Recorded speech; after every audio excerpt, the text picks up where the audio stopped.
So I think this is my third podcast, Dr. Gamza. To a lot of patients, it's Dr. G. And I'm here with my associate, Dr. J. We call him Dr. J. And we just had a successful golf outing. We went to go support St. Joe's school. I am not good at golf. And I don't think I'm ever going to be good at golf because it takes a lot of patience, and I'm not a patient person. Moving on. I got to try it. I've never played. We are going to talk about, how we found each other, the practice, how it ties into mental health, how it ties into our shared background. Me and Dr. J both come from similar backgrounds. So we're gonna discuss those things. So when me and Jen decided to, find an associate, it was very important that associate was a good fit for not only the patients but the staff and the culture of the office. So I was presented with a lot of different applicants, and then I noticed, hey, this guy has has a very interesting name, Porat. That's from the same. I think he's Persian, and I'm Persian, and there's not many Persian Jews in Bergen County, New Jersey. So I'm like, this is interesting. So Jay, what do you think of when you came for the interview? What do you think? What do you see when you met me and Jen? Yeah, I was surprised. You guys were very welcoming, of course. When I came in, the first thing I noticed was, where are the windows? It's a big problem. Some casino theme we vibes. Went to second practice. But Yep. Now, Oradell's looking good. But yeah, I met you guys. Jen's got that energy, a lot of energy, which I had to get used to. But it's good energy. It pumps us all up. Dr. G, when I met you, obviously we got the same background. We were able to talk about that, where we came from. I know you're originally from Ohio, right? Yes. Yeah. My parents are from Iran, first generation, and so are your parents. And yes. I think we have a very similar upbringing, where hard work and sticking to your principles is very important. That's what my parents taught me. And I think and it's that immigrant mentality, right? Yeah. So, my parents came here 85. Yeah. And yours around, around the time. Around the same time? 85, yeah. 85, yeah. So they came around the same time. And to a lot of our viewers, don't know the history. A lot of the Jewish people that were living in Iran at the time of the 80s, 85, where a lot of them had to leave and were forced to leave. So my father, my parents, and Jay's parents came to America with really nothing, and had to work their way up to success. So my father actually was pretty successful in Iran. I mean, he started working when he was like 8. Right. There was no labor laws back then. Right. So no labor laws. Yeah, no labor laws at all. So he was like, and he got his license. Or, I don't know, he told me he was starting to ride a motorcycle when he was like 12. So I don't know what's going on there. But he started working early. He built up... well, my grandparents actually got married at 13 and 8. That's what, back in the day they had. Yeah. Really? Yeah. Oh, wow. Yeah. Set up, obviously. Yeah. My grandparents, I think a little later. But I think my grandfather was considered a late bloomer for when he got married. He was like 30 when he got married. My grandmother was 20. I think there was like a 10-year age gap. Right. But my father started working really young, built up a couple businesses. He had like a men's suit store. He also had like a movie theater in like the Times Square of Tehran. Oh, really? Yeah. I don't know that. And so he worked really hard. He even had a pharmacy. Oh, He had a couple of businesses that he built up, so he was really successful. But then, once the revolution happened, 79, things started going south. A lot of anti-Semitism, crazy stories that like my dad has trouble even telling me. I have to like push it out of him for him to tell me. But yeah, just them making their way here. What happened to all his businesses when He lost them. Right. He lost all of it, and He got people married took over. in America or was it in Iran? He was in Iran, I Okay, believe, so they left 72. They left together. Yeah, even how they left, because they were stopping people from leaving because they knew. They said, like, hey, we're just going on vacation. And Right. at that point, they had my older brother and my older sister. They were like, we know, we're not going to let you leave with the boy, because the boy is considered, the priority, back then, and especially in Middle Eastern culture. So what happened is that they split up my mom and my dad. My mom and my brother ended up going to Germany. And they forced my dad to stay with my sister. Wow. And so they were separated for 6 months. Yeah. It was very difficult. Yeah. Very difficult. And So when you were, I know that you're the only doctor in your family, right? You're the only dentist. yeah, my immediate family. Yeah. I have a cousin who's also a pain management doctor, but first doctor in my family. Yeah, it was a big deal. It was a big I'm deal. like Persian black parents sheep, everywhere. but in a good way. Everybody else is in, I guess my brother is in the business world, both of them. My sister's in a nutritionist, she's semi in the science. Were your parents proud when you graduated dental school? Of course, yeah. They were like, I've got a doctor in the family. Yeah, that's very important. Yeah, of course. Very important. yeah, it's very important. Doctor, lawyer, engineer. That's how it is. That's how it is in the Persian Everything else is kind of culture. like, I mean, my parents are chill. I'm blessed. Knock on wood. They never forced me into going into a certain career, but. Even here, they think like a science because you're a dentist, you're like a god. So. Oh, my dad does that. My dad's like, my foot hurts. He has gout. My foot hurts. Help me. I'm like, Dad, I'm a dentist. I can't. I'm still a doctor. Yeah. So but yeah, like I was saying, the bringing up the immigrant mentality. Yeah, I know. I noticed that in our practice. Jay's a very hard worker, and I think about all our culture growing up, we're very genuine people, and patients see that, they sense that we're genuine, and that's our tagline of our practice, genuine care. So that's exactly why I knew this is my guy. He's a genuine guy, and he's gonna fit into our family very well. Yes. On the same lines, also, I've always been looking for someone who did ethical, moral dentistry, not give treatment that's not needed, trying to oversell people. That was never my thing. I've seen it, since I've started working, and I never wanted to stay at something like that. So, immediate match when I met you. Yeah. And I know that definitely. your wife is also a pediatric dentist, right? Yeah, she is. She's a pediatric dentist. Is there a lot of dental talk in the house? Or Actually, surprisingly, you would think that we wouldn't want to talk about it, but sometimes we do talk about some stuff. But the main thing for her, it's funny because she's dealing with screaming kids all day. Oh God. That I have to have the volume down at a certain level because she just can't take noise. Right. God bless her. I don't know how she does it, but yeah. For us adults, I'll stick with the adults. Right. She does the little ones. Right. Yeah. So, yeah, got a lot of dental talk, definitely, for sure. Right. Yeah. So I know we have when you came on board, we had our Tenafly office. As Jay said, we have no windows in Tenafly, but it's still very nice there. But we opened our second practice since you've been on board in Oradell. Me and Jay, we had to separate. It's funny actually. A lot of patients think they were the same people because we look alike. I mean, he has more hair than me. He's taller and better looking, but I'll take the compliment. It's fine.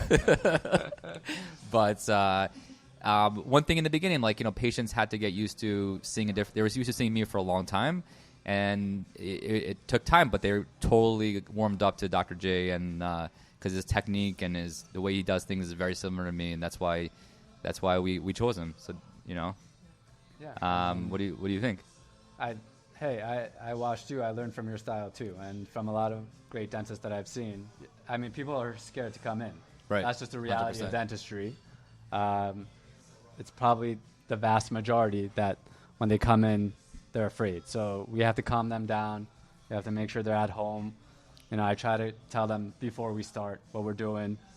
Tell them that there's going to be no pain, which is usually the case. We numb you up, and even while we're doing the procedure, I stop. In the beginning, midway, and at the end, I tell them, how are you doing? Everything okay? Yeah. I got a thumbs up. I got an okay. So I get it. Like, I've been in that chair. I know it's scary. Yeah, a lot of patients have coming in have like PTSD from bad past experiences, and it's it could be stressful for the staff and the patients. It's not an easy job. Not at all. Yeah. I give credit to the patients for having patience. Yeah. And sitting in that chair, but we know. Yeah. You don't have to worry. We're going to take care of them. Right. And one thing my mom told me when I graduated, treat all the patients like they're your family. Yes. So Yes. and it means a lot. This job means a lot to me. I want to make sure they're not just comfortable, but also happy with the results, and it's part of what makes me happy to become a dentist. Like making people healthy and happy to go home and not worry about that aspect of their health, their oral health. So True. Yeah, that's part of the good things about this job. Right. That's what you see. Right.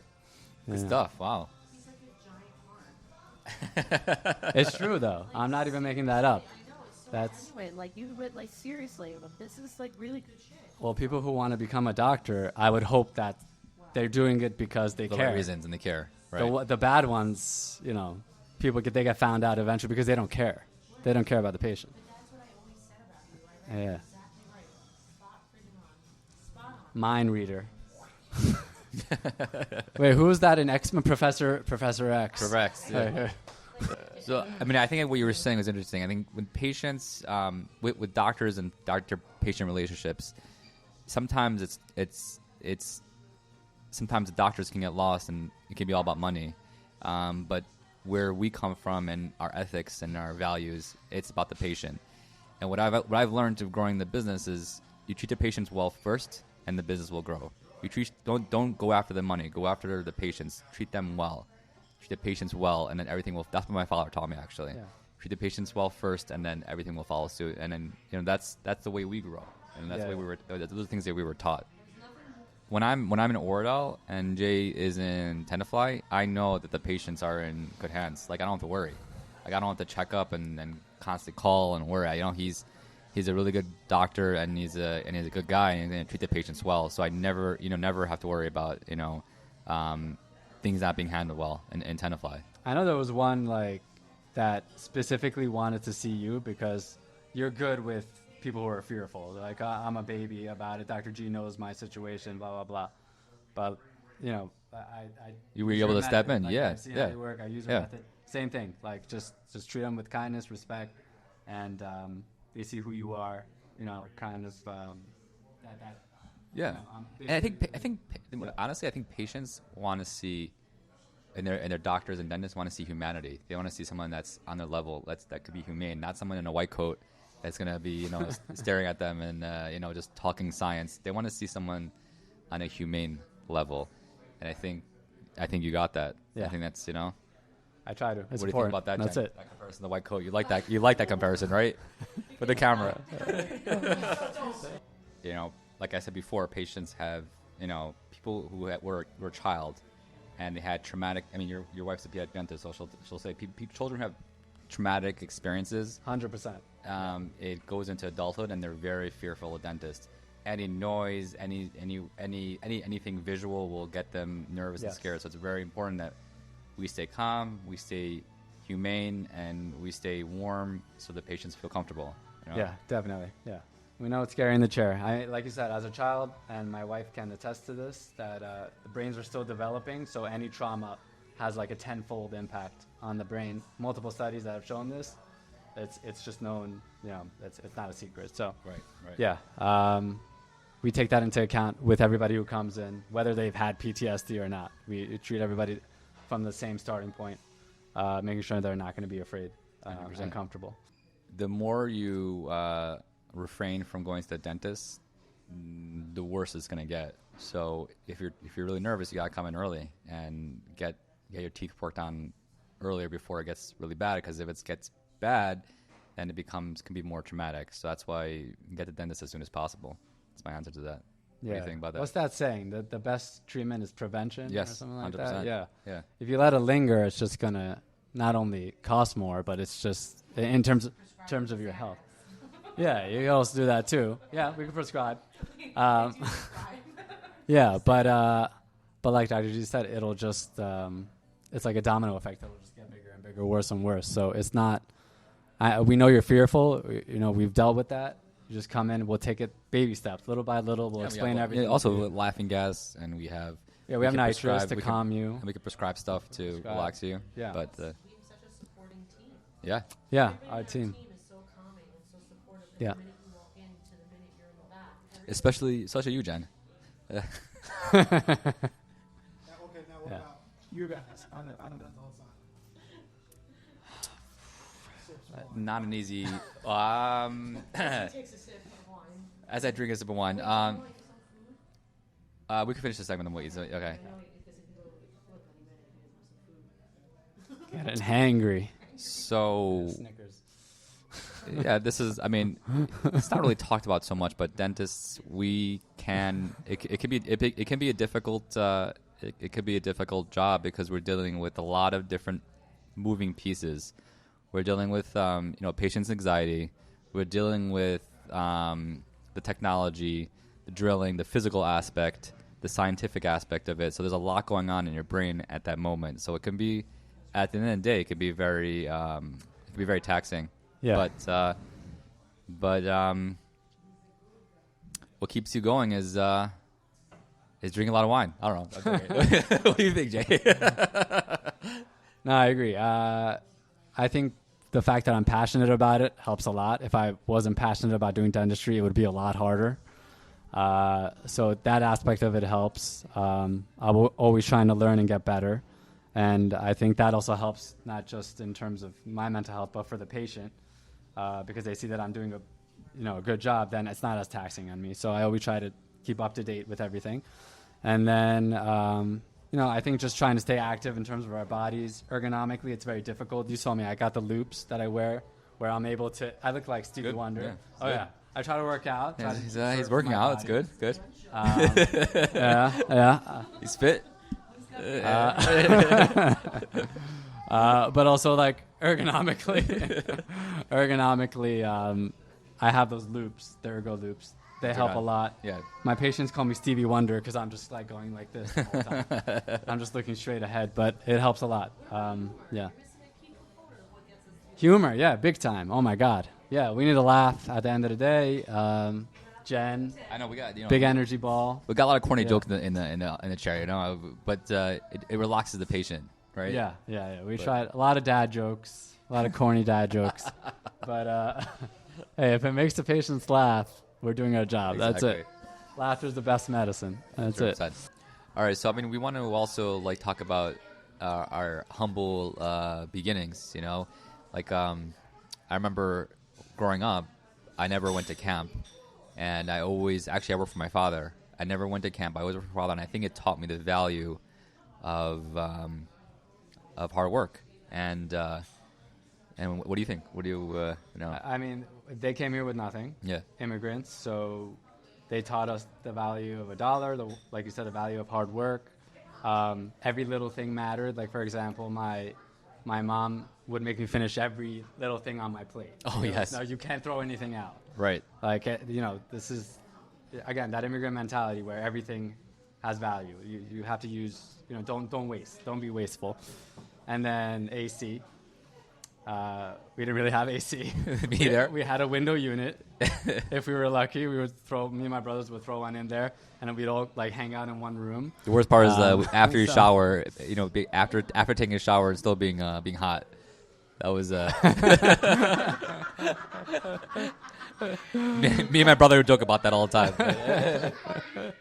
Yeah. So like things we can like things I think most people take for granted, but it's important to have that perspective. Yeah. Yeah. Definitely. Yeah, definitely. If it was a cold shower, we stepped out the shower, started sweating again. The soda come. Oh god. It's okay. That's too funny. But God bless my parents. Yeah, Came here with definitely, nothing. 4 definitely. kids, food on the table, education. 100%. I don't know how they did it. I will always be thankful to my parents. Yeah, really. I that's part of for me my outlook. How can I complain after what they went through? I It's know. like you can't. You can't. Yeah. It would be pretty selfish. Yeah. So we're blessed. 100%. 100%. We're blessed to be where we are. Definitely. Yeah. So the future. So I mean, we're gonna, Jay's with us for the long run. We found our guy, and we're just gonna grow our business, grow our practices, grow our patient base, and just get into this bromance here. Just delve right in. Brother from another mother. That's Exactly. it. Like, We'll see you next time.